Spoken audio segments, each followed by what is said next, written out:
বরের সাথে ঝগড়া করে এলে বড় লোকের মায়েরা যা করে। এ কি বেটা তুমি হঠাৎ? Why are you crying? কাঁদছো কেন তুমি? মম, আমি আর ওই বাড়িতে কোনোদিনও ফিরে যাব না। রাজেশ আজকে আমার উপরে চিৎকার করেছে। মম, আজকে আমাকে কাঁদিয়েছে। হোয়াট? আমার লিটল হার্ট আমার বেবিকে কাঁদিয়েছে ওই ইডিয়েটটা? তুমি কোনো চিন্তা করো না বেটা, তুমি আজকে থেকে আমার কাছে থাকবে।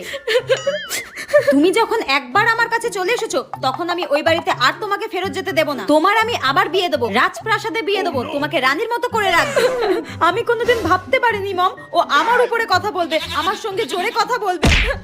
ওই ইডিয়েটটা যদি আমার কাছে আসে তোমাকে নিতে, আমি দারোয়ান ডেকে ঘাড় ধাক্কা দিয়ে বের করে দেবো ওকে। তুমি কোনো চিন্তা করো না। ঠিক আছে, আজকেই আমি উকিলের সঙ্গে কথা বলতে যাচ্ছি তোমার ডিভোর্সের জন্য। ডিভোর্স পেপারটা আমি পাঠিয়ে দেবো, তুমি ওকে বলে দিও।